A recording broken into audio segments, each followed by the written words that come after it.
Well, good morning, everyone. Good morning. I am so grateful to be with you. Thank you so much for welcoming me to the NCAI Winter Gathering. I am honored to stand here before you. And I want to thank President Maccaro and Larry Wright and all of the leaders gathered here today, really for all of your leadership in Indian country. And I also want to recognize my dear friend and strong leader, Lieutenant Governor Peggy Flanagan of Minnesota, who is also here. Bonjour, Peggy, Chimigwish, for your incredible leadership. And yes, Peggy did leave her purse at my apartment last night, and I had to bring it to this morning so that she has it backstage. And I also want to just note before I start, I know that my friend and colleague, Senator Lisa Murkowski, is also going to be joining you this morning, and I'm so grateful for her leadership on the Senate Indian Affairs Committee and in all of the committees that she serves, lifting up the rights and the obligations of the United States government when it comes to Indian country. So I actually want to start by just acknowledging the huge significance of one of President Biden's final acts as president, which was commuting the sentence of Leonard Peltier. Leonard, we are so glad that you are finally home. And I learned of this news as I was sitting under the giant dome of the Capitol Rotunda, preparing to witness the swearing in of President Trump. And to tell you the truth, I was overwhelmed with emotion in that moment, as the power of the presidency was literally changing hands before my eyes. To see that this symbolic and meaningful final action of President Biden, Vice President Harris, and I must say Secretary Deb Haaland, after 4 transformative years in which the federal government started to make amends for historic wrongs, it felt very meaningful. And I understand that this morning, Secretary Haaland made an important announcement in New Mexico, which we're quite excited about as well. So this is something I wanted to acknowledge with all of you from the very beginning. So we are barely a month into 2025, and I don't know about you, but it feels like about a year to me. And I wanted to speak with you briefly about the work that is ahead in Indian country. And I speak from the perspective of a United States Senator from Minnesota, representing Minnesota's 11 sovereign tribal nations, and also large indigenous communities in urban parts of my state. Minnesota is a state and a place of native strength and power. It is the birthplace of the American Indian movement. And my perspective on all of the issues that I work on here is shaped by these leaders and these communities in my home state. And in all of my work, I am guided by the core principle of respect for the government-to-government relationship between the United States of America and tribal nations, and the requirement of the federal government to live up to the constitutional and trust and treaty obligations between the federal government and tribal nations. So just to put it plainly, Native people are not just another constituency group. Your sovereignty is inherent. It is not granted by any law, nor is it granted by any diversity and equity initiative. And we cannot forget this. We cannot forget this as power is changing hands in Washington, D.C. So I would like to speak to you briefly about 2 issues of importance. And the first is our shared work to pass a farm bill that truly represents the needs and the interests of Native peoples. I want to thank President Maccaro and also Cole Miller of the Shakopee Mdewakanton Sioux community and all of the members of the Native Farm Bill for your incredible work and advocacy and leadership here. Now, I am, of course, disappointed that we have not completed work on the Farm Bill with strong Native Farm Bill provisions included, but I am not giving up. I will not give up until we are done. I continue to see opportunities to work in a bipartisan way to support and include Native farmers and ranchers and producers in the next Farm Bill.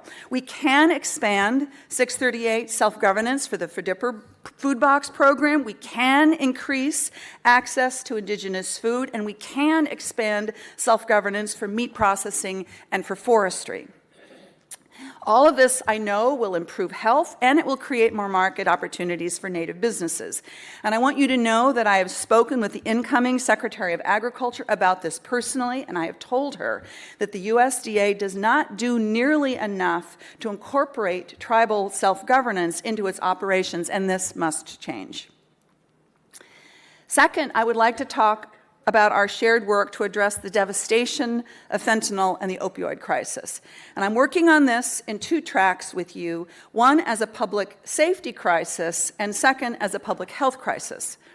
On the issue of public safety, we know that drug traffickers and criminals target Native people on tribal lands because too often federal and state prosecutors are not doing enough to stop non-Native people from committing drug crimes on tribal lands. And in the worst cases, you have told me that this has become a revolving door, a catch and release with little accountability. We saw exactly the same thing happen with the crisis of missing and murdered Indigenous relatives, and we have learned some important lessons from that work. And as we did with sex crimes and trafficking, we need to give tribes the authority to protect and defend your people against these drug and gun crimes. So I want you to know that last year I worked with Senator Steve Daines, a Republican from Montana, and we introduced the PROTECT Act, which would expand special tribal criminal justice programs so that tribes are able to prosecute non-Native people for drug and gun crimes committed on tribal land. This would be an important step in the right direction. I know that it has bipartisan support, and so I'm hopeful that we can make progress here. But we also know that fentanyl and the opioid crisis is also a public health crisis. And the evidence shows us that tribal health providers that are able to get direct funding and have the flexibility to treat mental health and addiction with traditional medicines and practices, that you are able to get results. The special diabetes program showed what we can accomplish with this strategy, and I know that I have seen firsthand in Minnesota how culturally based substance use recovery can bring healing, and it can bring people closer to their culture and language and families and communities. So I want you to know that I have worked on a bill to extend this model of the special diabetes program to behavioral health. And this bill, it has been bipartisan in the past, and I'm going to do everything that I can to move this forward as well during this Congress. Now, all of these solutions are about empowering tribal nations and respecting your sovereignty.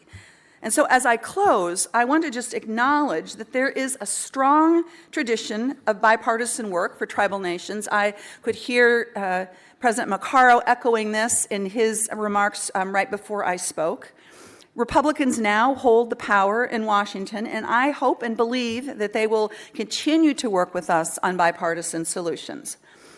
I also know that Indian country is watching the chaos of frozen funding, federal hiring freezes, and executive orders around diversity and equity inclusion very carefully. And I know that you are strong advocates and that you have always been so. But it is important that those with the power in Washington today remember that programs for tribal nations and Native peoples are rooted not in agency diversity and inclusion initiatives, but in the federal government's trust and treaty obligations to you. President Maccaro earlier was talking about the strategy that we see unfolding right now, the sort of flood the zone strategy. I believe that this is by design, not accident. I believe that the goal is in some ways to exhaust or to paralyze us, and we cannot let that happen. There is no doubt in my mind that over the coming months, we will all need to defend our values when it comes to making sure that Native people and all people have access to health insurance through Medicaid. We have access to food assistance through SNAP, and we have access to housing. And I hope that in your advocacy on the Hill this week that you leave no doubt that cutting programs owed to your people is in no way acceptable as a way to pay for tax cuts to big corporations and to billionaires. We will operate from a position of strength, not fear, from action, not paralysis, and in so doing, I know that we will be able to carry on the work that you all do so strongly in each one of your communities. So thank you so much for allowing me a few minutes to speak with you. Your voices are so powerful, and I'm honored to be your ally and your friend in this fight. Thank you so much.